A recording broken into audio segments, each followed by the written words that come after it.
So hello guys, welcome to the channel Gurmeet this side. और आपको आज बताने वाला हूं हमारा what is the difference between Facebook pixel and conversion API. उसके बाद हम बात करेंगे कि हमको कन्वर्जन एपीआई अब क्यों चाहिए और पिक्सल पहले क्यों यूज करते थे। ठीक है, तो उसके लिए ना हमको थोड़ा सा पीछे जाना पड़ेगा। तो आपको इस चीजों को हम कुछ इस तरीके से लेके चल सकते हैं कि पहले क्या होता था जब तक iOS 14 की अपडेट नहीं आई थी। ठीक है, सो iOS 14 की अपडेट भी मैं आपको बताऊंगा क्या है। तो सबसे पहले क्या हुआ कि हम जो है वो जब तक iOS 14 की अपडेट नहीं आई थी, सो उससे पहले हम पिक्सल के थ्रू सारा डेटा जो है वो अपना ट्रैक करते थे। पिक्सल आपको पता ही होगा, एक छोटा सा कोड होता है, ठीक है, डिजिट्स का, जिसको हम साइट पर डालते हैं और जिसके बेसिस पर हमको पता चलता है कि जो यूजर आया है उसने क्या क्या इवेंट्स हमारी साइट के ऊपर किए हैं। ठीक है, इवेंट्स आपको पता ही होंगे कि lead generation, submissions, purchase, add to cart, initiate checkout, ये हमारे इवेंट्स होते हैं। ठीक है, तो इस तरह के इवेंट्स जो हमारे क्या क्या वो जनरेट किए हैं, क्या क्या इवेंट्स जो है हमारे वो सर्वर पर ट्रैक हुए हैं। तो इस काम को पिक्सल के थ्रू करते थे। ठीक है, सेम काम हम कन्वर्जन एपीआई के थ्रू अब कर रहे हैं। तो अब आप ये पूछोगे कि यार इसमें फिर अगर डिफरेंस ही क्या है, अगर दोनों चीजें हमें करनी है तो फिर मतलब क्या बनता है कन्वर्जन एपीआई करने का। तो उसके लिए मैं आपको थोड़ा सा अब बता देता हूं कि रीजन क्या था। तो अब हम बात आते हैं हमारे जो iOS है उसकी अपडेट को लेकर। सो iOS अपडेट, जैसे आपको पता है एंड्रॉइड्स के अंदर इनके वर्जन होते हैं, ऐसे iOS की अपडेट्स होती हैं। जैसे iOS की 14 अपडेट जो आई थी उसके बाद से ये इश्यू सारा क्रिएट हुआ। तो आपको पता है कि फेसबुक जो है उस पर अगर हम पैसे कमाते हैं तो उस पर पैसे कमाने का फेसबुक का जो तरीका होता है वो होता है एडवर्टाइजमेंट। तो एज अ एडवर्टाइजर हम एडवर्टाइज करते हैं, उसके बेसिस पर हम लोगों को जो है कि फेसबुक की तरफ से लीड्स मिलती हैं। कुछ भी हमारा जो हमारा ऑब्जेक्टिव है हम अपना वो मीट करते हैं। लाइकवाइज फेसबुक उस मनी से अपना बिजनेस या प्रॉफिट जनरेट करता है। ठीक है, तो इस तरीके से हो गया। अब बात आती है कि फेसबुक को कैसे पता चलता है कि इतने सारे इंटरेस्ट के अंदर किसको हम मीट करेंगे। तो वो सारा गेम पिक्सल का होता था।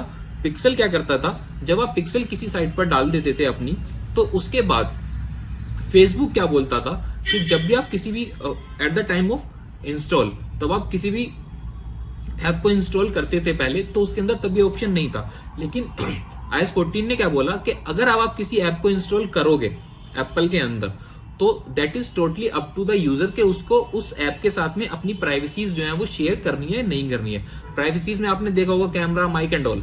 ठीक है, इतना ही नहीं, फेसबुक का क्या काम था, फेसबुक आपके जो एप्स हैं मोबाइल के अंदर अदर्स, वो उनसे भी डेटा जो है आपका ट्रैक करता था, आपके बिहेवियर को देखता था, आप कहाँ जा रहे हो, ये सब चीज आप फेसबुक पे करते हो, चेक इन चेक, तो वो तो उसको इजी था। लेकिन आप किन चीजों की सर्चेस कर रहे हो गूगल क्रोम पे, आप अगर एप्पल के सफारी में हो तो आप क्या सर्चेस कर रहे हो, आप अगर स्नैपचैट चला रहे हो या व्हाट्सएप है, तो इस पर आप किस तरह की ट्रैकिंग जो है या किस तरह की बातें कर रहे हो, on the basis of that वो आपको एड शो करता था। ठीक है, सो ये पिक्सल के थ्रू हो रहा था पहले। तो iOS 14 में बिल्कुल ये उल्टी होगी चीजें। फेसबुक एप्पल ने बोल दिया that is totally up to you, आपको शेयर करना है आप करो, नहीं करना है मत करो, that is totally up to the user. तो अब इससे क्या हुआ, फेसबुक को काफी सारे इश्यूज आने लगे क्योंकि डेटा ट्रैकिंग जो है वो सब खत्म होने लगी। और ऐसा तो है नहीं कि फेसबुक के अंदर छोटे मोटे या मैं ये बोलूं कि iOS के छोटे मोटे यूजर्स हैं, काफी सारे यूजर्स हैं iOS के भी अपने। तो इस वजह से फेसबुक को काफी इश्यूज आने लगे। अब फेसबुक को क्या करना था, फेसबुक को अब इसको बाईपास करना था पहले। ठीक है, तो बाईपास कैसे कर सकता था फेसबुक, तो वो मैं आपको बता देता हूं। तो बाईपास करने के लिए फेसबुक ने क्या किया, फेसबुक ने बोला कि अब हम कन्वर्जन एपीआई के थ्रू डेटा ट्रैकिंग करेंगे। अब कन्वर्जन एपीआई क्या है, तो जैसे मैंने आपको पिक्सल को बताया, हम ब्राउजर पे लगा देते, ब्राउजर पे अगर एड ब्लॉकर है तो उसके बाद आप वो ट्रैक नहीं होगा डेटा। ठीक है, लेकिन कन्वर्जन एपीआई क्या करता है, वो डायरेक्टली यूजर के सर्वर से डेटा पिक करता है। अब यूजर के सर्वर से कैसे पिक करता है मैं आपको बताता हूँ। उसके लिए हम थोड़ा सा पहले पिक्सल को समझ लेते हैं। सो पिक्सल में क्या होता था, आपने कोड डाला पिक्सल पे, वो ब्राउजर से ट्रैकिंग करता था। ब्राउजर ट्रैकिंग करने का मतलब हो गया आपका कि आप जब किसी भी चीज को देखते हो तो वो फेसबुक सारा ट्रैक कर रहा था ब्राउजर से। ठीक है, ब्राउजर ट्रैक करने के बाद में उसके बाद नेक्स्ट थिंग क्या हुई कि आपने वो डेटा आपने अपने लेट सपोज आपने कोई ऐड देखा, ऐड देखने के बाद आपने उस पर क्लिक किया, क्लिक करने के बाद में आप ब्राउजर पे गए और आपने जो भी, ब्राउजर का मतलब हो गया कि वो जो साइट खुली किसी ब्राउजर पे खुली, क्रोम पे खुली, मोजिला पे खुली, फायरफॉक्स, दैट इज टोटली कुछ भी हो सकता है, ओपरा हुआ, कुछ भी हो, सबके ऊपर अपने आप ओपन हुई। ठीक है, या सफारी का है अपना तो सफारी हुआ, या एज हुआ, जो भी था उस पर वो साइट खुली। खुलने के बाद में उस साइट के ऊपर एक हमारा होता था पिक्सल, उस पिक्सल से वो सारा डेटा आपका ट्रैक करता था वहां से। ठीक है, तो ये तो आपने बाइंग किया तो उसके थ्रू हुआ। But at the same time पहले क्या होता था कि जब आपने उस एप्स को वो डेटा दे दिया, तो लेट सपोज आपने गूगल पे कुछ सर्च किया, आपने फर्स्ट साइट खोली, तो उस साइट के ऊपर भी इवन तो आप ऑर्गेनिकली जा रहे हो, लेकिन उस साइट के ऊपर भी वहां एक पिक्सल कोड होता था, आप देख सकते हो, ठीक है, क्योंकि मोस्ट ऑफ द साइट जो है वो एड्स की होती है ऊपर, उन पे आप देखोगे तो पिक्सल भी इंस्टॉल मिलेगा, तो उन साइट के ऊपर से वो आपको डेटा वहां से भी ट्रैक करता था और उस बिहेवियर के बेसिस पर आपको इंटरेस्ट में डालता था, ठीक है।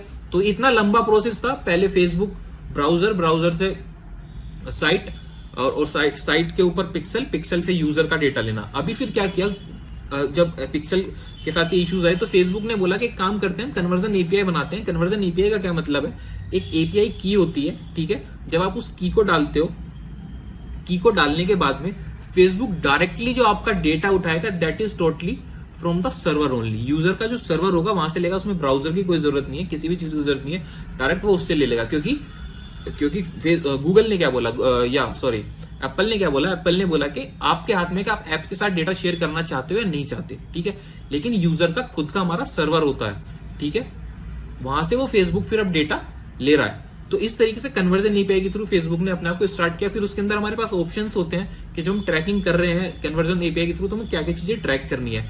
हो सकता है कि आपको केवल name, email address, phone number करना हो, ठीक है, बट आपको उसके अलावा और काफी ऑप्शंस होते हैं। आपको एज कर सकते हो, जेंडर कर सकते हो, आपको उसके अलावा आप कर सकते हो सिटी, स्टेट, कंट्री, इस तरीके से टारगेटिंग्स को आपको ऑन करना होता है। तो वो सारी चीजें आप ऑन कर लोगे और उसके लिए मैं नेक्स्ट वीडियो बनाऊंगा, वो होगी प्रॉपर कि हम कन्वर्जन एपीआई इंस्टॉल कैसे करते हैं, ठीक है। तो उसके लिए चैनल को सब्सक्राइब कर लेना अगर आपको वो वीडियो भी देखनी है, ठीक है।